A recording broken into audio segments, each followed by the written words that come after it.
Hi, my name is Jim Jackson, and I'm a psychologist and a professor at Vanderbilt University Medical Center in Nashville, Tennessee.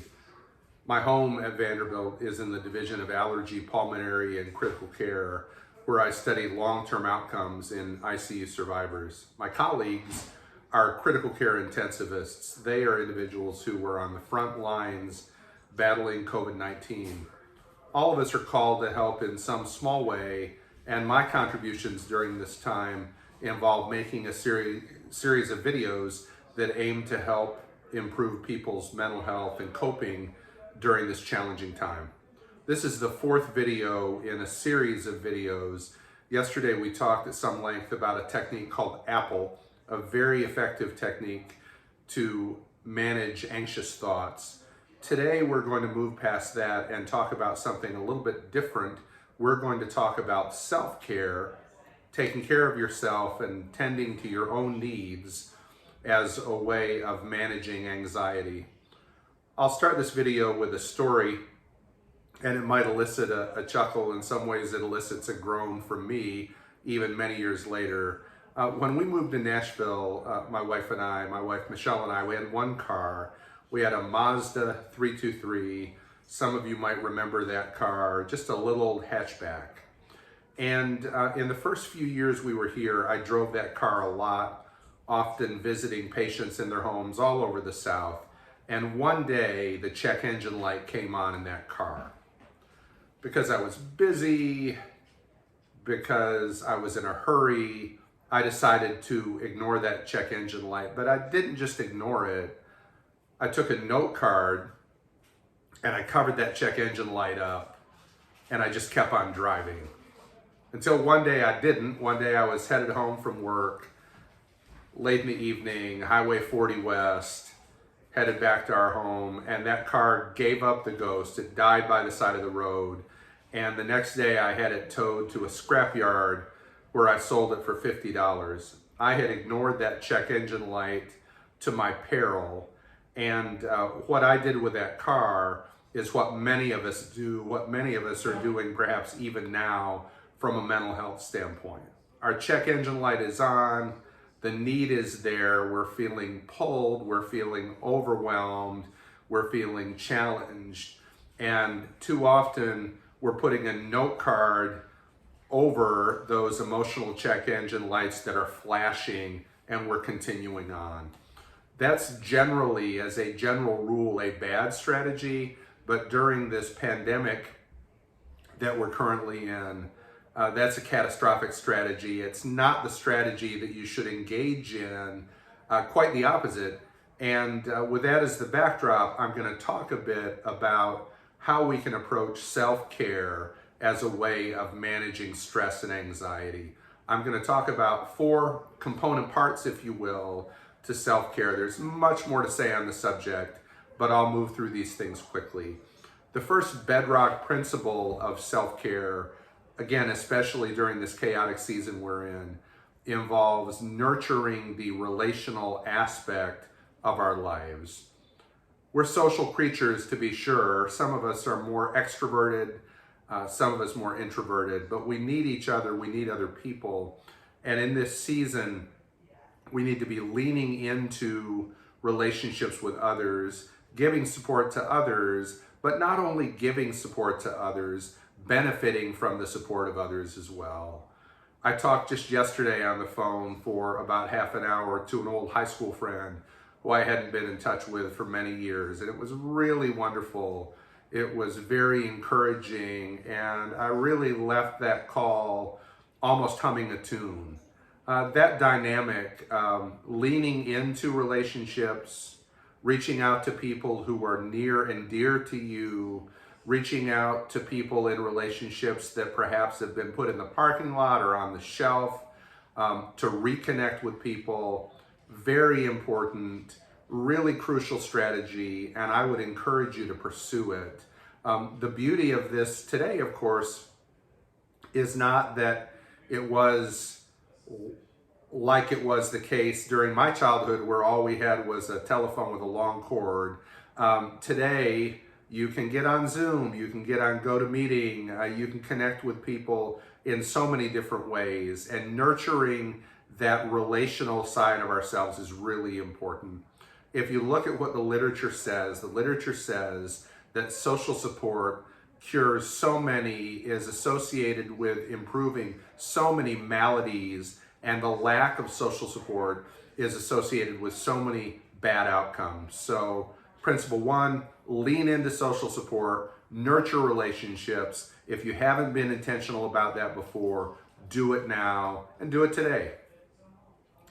The second comment, second bedrock principle as it relates to self-care, relates to what I'm going to call hygiene. And when I use that term, I'm not referring to using speed stick deodorant, quite the contrary. I'm talking about something more important, and that is practicing really good sleeping habits, practicing engaging in a healthy diet.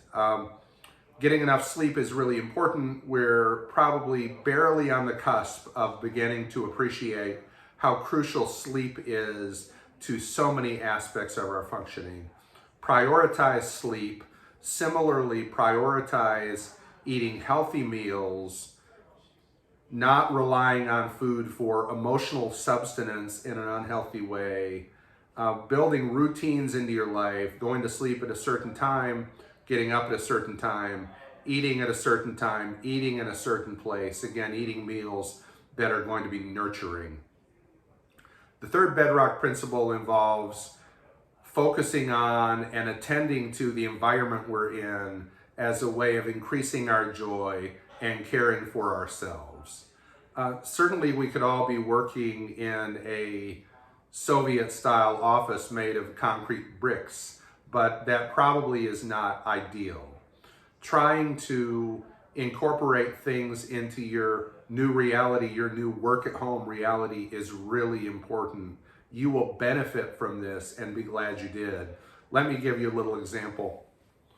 I'm reaching to the table here and I'm picking up a little figure. You're going to have a hard time seeing it, I think. I'm going to hold it toward the camera. Some of you Richard Scarry fans, and I'm sure there are many of you out there, remember Dr. Lion, the kindly, loyal lion from Busytown, worked at the hospital there. Richard Scarry, of course, was a famous children's author, and I read his books for hours to my kids, and my parents and grandparents read them for hours to me. And some years ago, I found a Busytown hospital on eBay, bought it for the kids when they were little, and I think I loved it actually much more than they did. Not sure what happened to the hospital, but just yesterday, Michelle was working in the laundry room, and she found, again, kindly old Dr. Lion.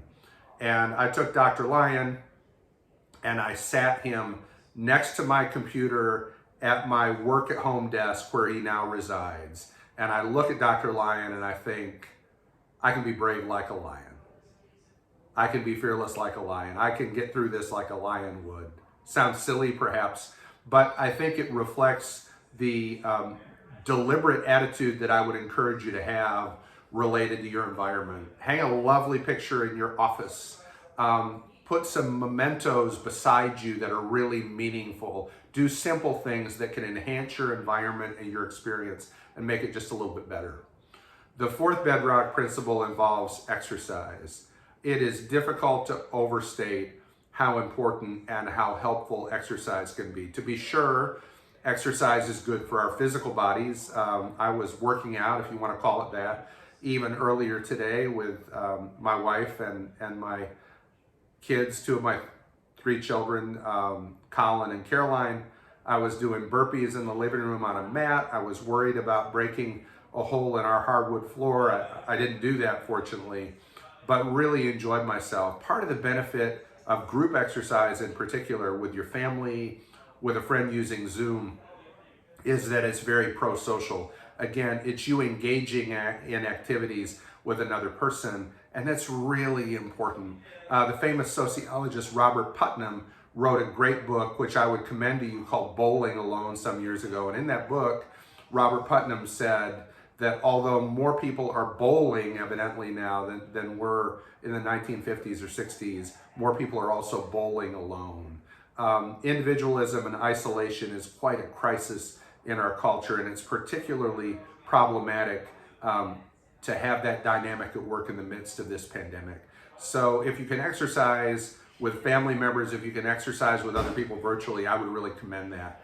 The other thing that exercise does, though, is it benefits your brain, it helps your cognition, it helps your mood, it decreases depression, it decreases anxiety. There's so many benefits. So exercise is the fourth thing.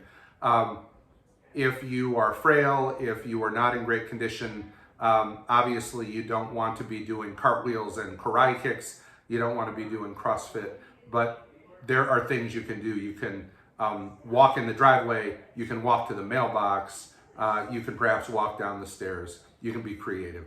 So what have we said today? We've said that self-care is a bedrock principle of decreasing anxiety. It's something that you should prioritize during this pandemic era. There are 4 ways to do it. There are many more. One of those is focus on relationships, be really intentional. A second one is work on good hygiene. A third one is modify your environment. The fourth and final one is exercise. Thank you for listening. I'll see you tomorrow. Until then, be careful out there.